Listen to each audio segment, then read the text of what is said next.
Class. आज हमारा lecture है पार्लियामेंट के बारे में, पाकिस्तान की पार्लियामेंट के बारे में। सिलेबस में हम टॉपिक को देखते हैं कि हमारा किस नंबर पर है। सिलेबस की अगर बात की जाए तो हमने चैप्टर 4 में थे। चैप्टर 4 जिसका टॉपिक था मुक़न्नना और इंतज़ामिया के शोबे। तो मुक़न्नना से मुराद ही पार्लियामेंट होती है, क्योंकि लेजिस्लेशन जो होती है हमारी वो पार्लियामेंट करती है। फर्स्ट टॉपिक हमने पढ़ लिया था इसका, जमहूरियत, पार्लिमानी और सदारती निज़ाम हुकूमत, जिसमें हमने डिफरेंस पढ़ा था पार्लियामेंट और प्रेसिडेंट के हवाले से कि मिनिस्टर और प्रेसिडेंशियल सिस्टम में क्या फ़र्क होता है। अब जो हमारा टॉपिक है वो पाकिस्तानी लेजिस्लेशन के बारे में, पाकिस्तानी मुक़न्नना, जिसे हम उर्फ़ आम में कहते हैं मजलिस शूरा। अच्छा, ये दुनिया की जितनी भी पार्लियामेंट्स होती हैं उनके स्पेसिफिक नाम होते हैं। जैसे जापान की अगर है तो उसको कहा जाता है डाइट, ठीक है। इस तरह इसकी पूरी लिस्ट होती है। अगर आप लोग देखें ना तो मुख्तलिफ पार्लियामेंट्स को मुख्तलिफ नाम के नाम से पहचाना जाता है। तो पाकिस्तानी पार्लियामेंट जो है वो कहलाती है मजलिस शूरा। मजलिस शूरा जो है वो बेसिकली, शूरा का जो लफ्ज़ है, मजलिस कहते हैं बैठक, जहाँ पे लोग बैठते हैं, जैसे मजलिस करना, इजलास करना, ठीक है। और शूरा जो है ये कुरान की सूरत भी है, और इसका ये अरबी लफ्ज़ है और इसका मतलब होता है मशावरत। यानी ऐसी मजलिस जहाँ पे मुशावरत की जाती है, जहाँ पे मशवरा किया जाता है। कुरान की गालबन एक आयत है, और उस आयत का मतलब क्या है कि जो अहले ईमान होते हैं उनके जो फ़ैसले होते हैं वो बाहमी मुशावरत से होते हैं, ठीक है। वो है ना, अम्रुहुम बैनहुम शूरा, कि उनके माबैन जो जितने भी फ़ैसले किए जाते हैं वो बाहमी मुशावरत से किए जाते हैं। तो इस्लामिक पॉइंट ऑफ व्यू से भी मुशावरत को बड़ी अहमियत दी जाती है। तो पाकिस्तानी मुक़न्नना मजलिस शूरा की तश्कील और वज़ाइफ, ये किस पे कंसिस्ट करता है, ठीक है, किस तरह ये बनता है और इसकी क्या खसूसियात हैं, ठीक है। तो टॉपिक में हम पाकिस्तानी मजलिस शूरा जब पढ़ेंगे तो हम दो ही चीज़ें पढ़ेंगे। मजलिस शूरा जब भी आती है, मैंने आप लोग को बताया था, उसमें दो चीज़ें, हाउस ऑफ सॉरी, ब्रिटिश में होता है हाउस ऑफ कॉमन और हाउस ऑफ लॉर्ड्स। पाकिस्तान में है अपर हाउस और लोअर हाउस। अपर हाउस हमारा सेनेट है, लोअर हाउस हमारी नेशनल असम्बली है। नेशनल असम्बली के जो अरकान होते हैं वो बराह रास्त मुंतखब होते हैं अपने हलकों से। पाकिस्तान भर में हल्का बंदियाँ होती हैं, उसके हिसाब से, आपकी पॉपुलेशन के हिसाब से, और उस हिसाब से जो कैंडिडेट सेलेक्ट होते हैं वो नेशनल असम्बली के मेंबर बनते हैं। कुछ सीटें ख़वातीन की रिज़र्व हैं, कुछ सीटें माइनॉरिटीज़ की रिज़र्व हैं। इसके अलावा जितनी भी सीटें होती हैं वो 272 के करीब सीटें जो होती हैं वो जनरल नशिस्तें होती हैं। उसमें मर्द, औरत, माइनॉरिटीज़ जो चाहे मुकाबला कर सकता है। लेकिन कुछ सीटें 342 में से मखसूस हैं ख़वातीन के लिए और माइनॉरिटीज़ के लिए, कि इनको हर सूरत आना ही आना है। रही बात सेनेट की, तो सेनेट के जो इंतखाब होते हैं, जो पार्टी ज़्यादा सीट लेती है नेशनल असम्बली के अंदर, उसको उस हिसाब से एलोकेशन मिलती है। चेयरमैन कैसे सिलेक्ट होता है हम ये पढ़ेंगे, चाहे चेयरमैन सेनेट कैसे सिलेक्ट होता है ये भी हम पढ़ेंगे। पार्लियामेंट का जो चेयरमैन होता है वो हाउस, वो प्राइम मिनिस्टर होता है, और स्पीकर जो दोनों के होते हैं वो इजलास को मेंटेन रखते हैं। तो स्पीकर के बारे में भी हम पढ़ेंगे, क्योंकि उसके बगैर दोनों नशिस्तें चल नहीं सकती। इसके अलावा हम लोग जो हैं एक और चीज़ पढ़ेंगे कि पाकिस्तान की पार्लियामेंट में सदर का क्या रोल है, क्योंकि हमारी पार्लियामेंट मुकम्मल होती है upper house, lower house plus president. President भी इसका हिस्सा होता है, वो अलग बात है कि वो इनके जो नशिस्तें होती हैं, इजलास होते हैं, उसमें शिरकत नहीं करता। तो पार्लियामेंट ऑफ पाकिस्तान क्या कहते हैं, हम इसमें नेशनल असम्बली की जो वेबसाइट है उसको विज़िट करेंगे, उसमें भी देखेंगे। यहाँ पे आप देख सकते हैं कि स्पीकर असद कैसर साहब, डिप्टी स्पीकर कासिम खान सूरी, इनका तस्करा है, क्योंकि ये मेन होते हैं, ये आप कह सकते हैं मॉनिटर होते हैं।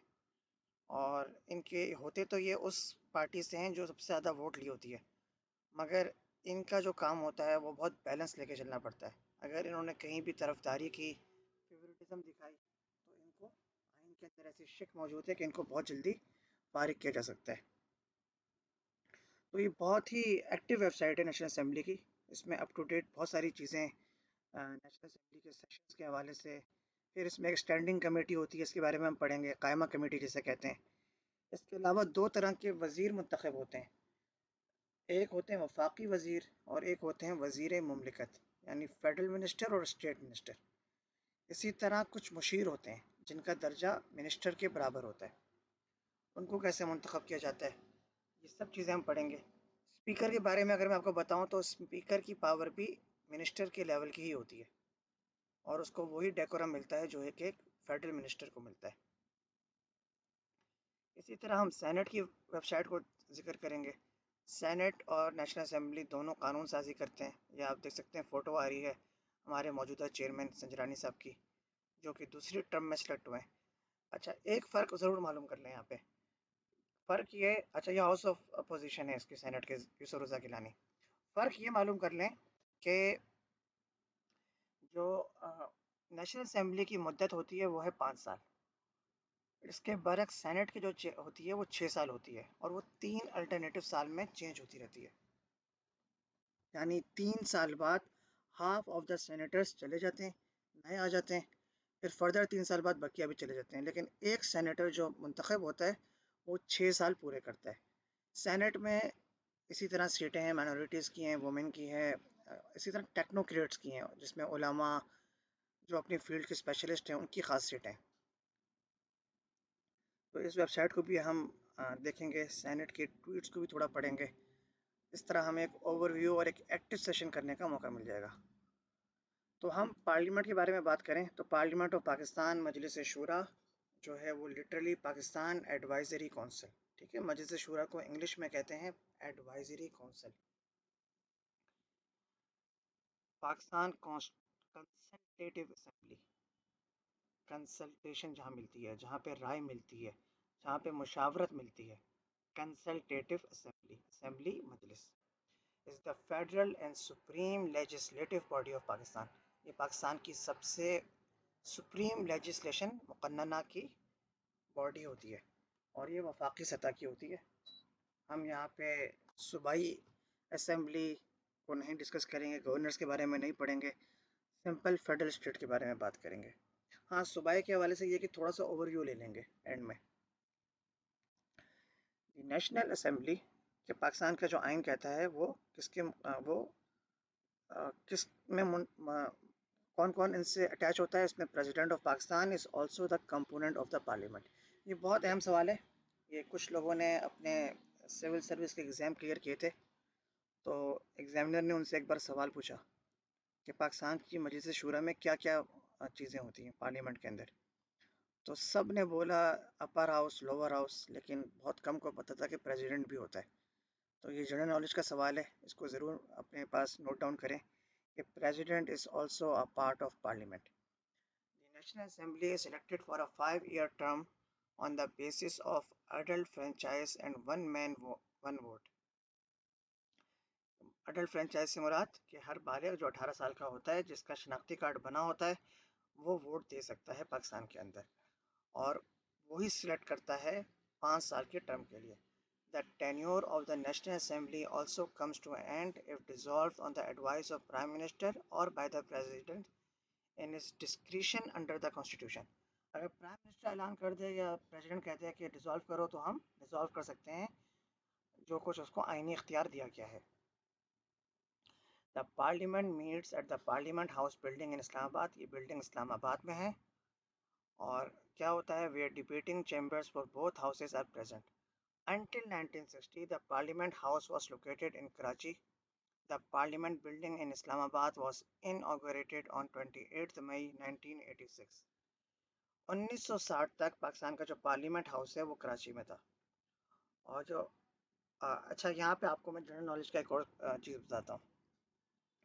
पाकिस्तान की जो पहली कॉन्स्टिट्यूशन असेंबली थी, जो पहली कायम हुई थी, जिसके सरबराह कायद आज़म थे, उसका जो इजलास हुआ था वो हुआ था, आप लोगों को जान के हैरानी होगी, NJV स्कूल।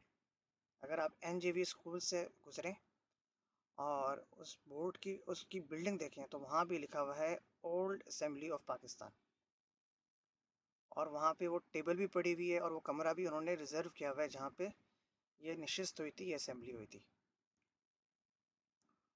हिस्ट्री क्या है? The Muslim League of India had since the middle of 20th century demanded for. अच्छा, ये पढ़ने की चीज़ें नहीं है, ये जनरल हिस्ट्री दी हुई है, तो हम इसको अभी स्किप करेंगे। एक जनरल ओवरव्यू लेते हैं कि पाकिस्तान की जो पार्लियामेंट है वो बाई कैमरल है, यानी इसमें दो चीज़ें हैं। बाई मीन्स दो, हाउसेस कौन कौन से हैं, सेनेट एंड नेशनल असेंबली। बनी कब थी, 23 मार्च 1956 को हमारी जो पार्लियामेंट बनी थी, जब मुल्क का पहला आइन आया था। उससे पहले आपको पता है गवर्नर जनरल्स हुआ करते थे। Presided by the constitution assembly of Pakistan. अच्छा, इससे पहले कॉन्स्टिट्यूट असेंबली ऑफ पाकिस्तान हुआ करती थी। लीडरशिप की बात करें तो प्रेसिडेंट जो है वो आरिफ अलवी साहब हैं, जो 9 सितंबर 2018 से इसके हैं। चेयरमैन सेनेट जो है वो मीर सादिक सिंचरानी साहब हैं, जो बीएपी पार्टी के हैं। ये सदर साहब से ही पुराने, 12 मार्च से। डिप्टी चेयरमैन जो है वो मिर्ज़ा मोहम्मद अफरीदी हैं। अच्छा, ये बहुत कम लोगों को पता होगा कि सेनेट का डिप्टी चेयरमैन कौन है। His name is Mirza Mohammad Afridi. Speaker जो हैं वो असद कैसर साहब हैं, जो कि इससे पहले केपीके के स्पीकर असेंबली थे, सूबाई असेंबली थे। कासिम सूरी साहब जो हैं वो डिप्टी स्पीकर हैं। Leader of the house senate में जो है वो शहजाद वसीम हैं पीटीआई के। और leader of the house in national assembly जो है वो है Imran Khan. Leader of opposition जो है वो यूसुफ रज़ा गिलानी है सेनेट में। और नेशनल असेंबली के अंदर शहबाज शरीफ है।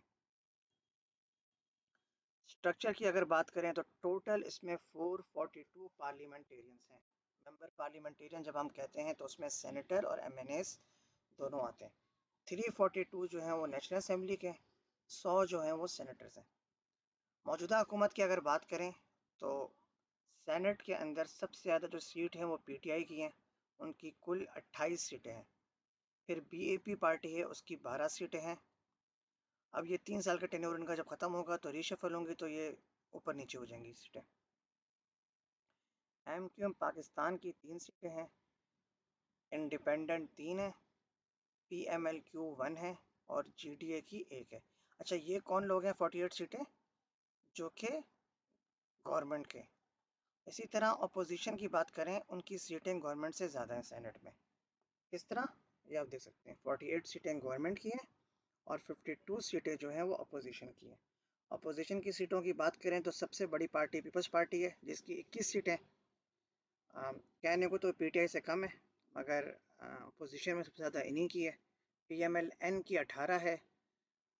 जेयूआई फे फजल रहमान साहब की पार्टी की 5 सीटें हैं।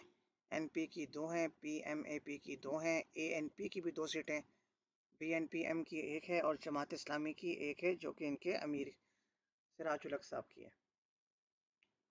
अब नेशनल असेंबली की बात करें तो इसमें कुल 342 सीटें होती हैं, जिनमें हुकूमत की इस वक्त 177 सीटें हैं और अपोजिशन की 161 सीटें हैं।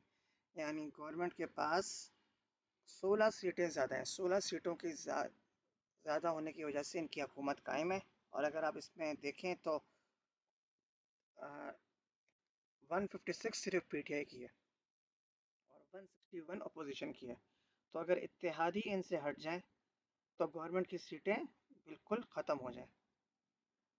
तो इत्तेहादी इनके कौन कौन हैं, एमक्यूएम पाकिस्तान है 7 सीटों के साथ, बीएपी 5 सीटों के साथ, काफ लीग है 5 सीटों के साथ, जीडीए जो सिंध की है वो 3 है, और अवामी मुस्लिम लीग जो कि शेख रशीद की पार्टी है उसकी 1 सीट है, और वो शेख रशीद ही की सीट है।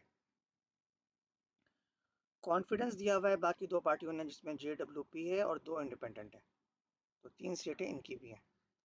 अपोजिशन की बात करें तो पीएमएलएन सबसे बड़ी पार्टी है, 84 सीटें हैं, पीपल्स पार्टी की 55 है। एमएमए जिसमें मजहबी जमातों ने मिलकर इलेक्शन लड़ा था, उन्होंने 15 सीटें ली हैं। बीएनपीएम की 4 हैं, इंडिपेंडेंट की 2 हैं और एएनपी की 1 ही सीट है। सेनेट में जो वोट का तरीका है वो कहलाता है single transferable vote. National assembly का कहलाता है मिक्स्ड मेंबर मेजोरिटेरियन।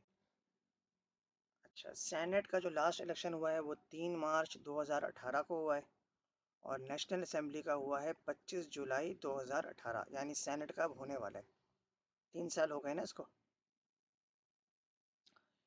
अच्छा, होगा तो 6 साल बाद ही, लेकिन 3 साल बाद रिशफल होंगी आधी पार्टीज। तो इसलिए इसने लिखा है सेनेट का नेक्स्ट इलेक्शन 2024, 6 साल बाद होगा और ये 5 साल बाद। ये बिल्डिंग है इसकी नेशनल पाकिस्तान की पार्लियामेंट की, पार्लियामेंट हाउस की, रेड जोन एरिया में आता है। और ये 1973 का कॉन्स्टिट्यूशन है और इसके हिसाब से ये कायदे आज़म की तस्वीर है। इसमें लिखा हुआ है Mohammad Ali Jinnah replying to the address by lord Mountbatten in constitution assembly on 14 August 1947। ये जब पाकिस्तान आज़ाद हुआ था उस दिन की है। और आप देख सकते हैं ये खिताब कर रहे हैं और कोने पे लॉर्ड माउंटबेटन जो कि उस वक्त इंडिया के गवर्नर जनरल बने थे और पार्टीशन से पहले ये आखिरी गवर्नर जनरल ऑफ ब्रिटिश थे। 81 में मजलिस शूरा के बारे में बताया गया है। इसको कहा गया था जब जनरल ज़ियाउल हक का दौर था। 85 में अमेंडमेंट की गई थी। 88 में फिर जनरल इलेक्शंस हुए थे। 1993 में 10वीं नेशनल असेंबली का हुआ था और इलाही बख्श सोमरो साहब ने स्पीकर असेंबली का वो लिया था। मुशर्रफ ने इमरजेंसी लगाई थी 99 में जब नवाज शरीफ का तख्ता उलट दिया था। उसके बाद 2008 यानी मुशर्रफ के बाद का जो पीरियड है वो बड़ा दिलचस्प है। इसमें पहले जरदारी साहब आए, फिर नवाज शरीफ आए और अब पीटीआई आई। तो तीन चीज़ों तो आपके करीब से गुजरी हैं, आप लोगों ने इनको बहुत गौर से देखा है। 2008 के इलेक्शन में एक ख़ास बात ये थी कि उस वक्त डॉक्टर फहमीदा मिर्ज़ा साहिबा पहली खातून स्पीकर असेंबली बनी थी और उस वक्त इंडिया की भी जो स्पीकर असेंबली थी वो एक खातून थी। तो इनका एक कॉन्फ्रेंस हुआ था जिसमें एक बड़ा जुमला भी बोला गया था कि ये वुमेन एम्पावरमेंट इसमें बताई गई थी। प्रेसिडेंट जरदारी साहब आए थे इसमें। फिर नेशनल असेंबली कानूनी असेंबली या लोअर हाउस, अच्छा सॉरी कानूनी नहीं कौमी असेंबली, नेशनल मीन कौमी, कानूनी तो लॉ हो जाएगा। अच्छा इसके बारे में नेशनल असेंबली और फिर सेनेट इनके बारे में हम जो है और फिर इलेक्टोरल प्रोसीजर कैसे इनमें प्रोसीजर होती है इसको हम नेक्स्ट लेक्चर में करते हैं। इस लेक्चर में कोई क्वेश्चन नहीं है। बाकी ये जितनी पार्टियां अब तक आ चुकी हैं उनका ये डाटा है, बहुत ही इंफॉर्मेटिव है, आप दे सकते हैं। अब तक के टोटल वोट में अब तक जितनी सीटें जीती हैं वो सबसे ज़्यादा मुस्लिम लीग नून ने जीती है। तो आप कह सकते हैं कि ये सबसे पॉपुलर पार्टी है पाकिस्तान की हिस्ट्री की अगर बात की जाए। तो हम इसको और फिर नेशनल असेंबली और सेनेट की वेबसाइट को विज़िट करेंगे। आज का लेक्चर यहीं ख़त्म करते हैं। आज के लेक्चर में कोई क्वेश्चन नहीं है। जब हम पार्ट बी को डिस्कस करेंगे तो हम उसमें कुछ क्वेश्चन भी रखेंगे। तो पार्ट बी जो है वो हमारा कंटिन्यू होगा पार्लियामेंट ऑफ पाकिस्तान का। उस वक्त तक के लिए अल्लाह हाफिज़।